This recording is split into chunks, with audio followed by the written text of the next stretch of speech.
Mini ব্লগের day 2-তে সবাইকে স্বাগত জানাই। হ্যালো গাইজ, আমি সুস্মিতা। আর আজকের দিনের প্রথমে সকালটা শুরু হচ্ছে আমার হাই তুলা থেকে। তারপরে আমি এক চুটকি হলুদ খেয়ে নিয়েছিলাম, দেন একটু গরম জল, যেটা আমি রোজই করি হাইড্রেশনের জন্য প্রচণ্ড পরিমাণে প্রয়োজনীয় এই জল। তারপরে তো ফুলের অবসেশন আমার এখনও পর্যন্ত শেষ হয়নি, সেটাকে নিয়েই আমি আরও করে যাচ্ছিলাম। দেন আমি রেগুলারলি এই সিডগুলো নিই, যেহেতু হেলথের প্রচণ্ড বেনিফিটস থাকে। আর এই চাটা, হ্যাঁ দুধ চা ছিল, বাট হ্যাঁ কোনোভাবেই দুধ চা মনে হচ্ছিল না, যেহেতু দুধের পরিমাণটা অনেকটাই পরিমাণে কম ছিল। তো উইকলি আমি এরকমভাবে ঘর বাড়ি একটু ক্লিন করি। তো সেরকমভাবে আমি আমার ঘরটা পুরোটাও ক্লিন করে নিচ্ছিলাম, কারণ একটু ধুলো পড়ে গিয়েছিল, যেহেতু একদম রোডের সাইডে এই রুমটা, সেই জন্য প্রচুর পরিমাণে ধুলো এই রুমের মধ্যে জমা হতে থাকে।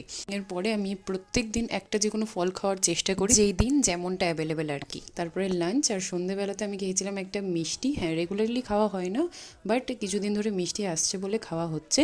আর এখানে ছোট ভাই বোনদের সাথে হয়েছিল কুরকুরে পার্টি। রাতের খাবারের পর আমি বেরিয়ে গিয়েছিলাম একটু ওয়াক করতে। হ্যাঁ, আজকের ব্লগটা এখানেই শেষ করছি, আবার আসছি নেক্সট দিনে। টাটা।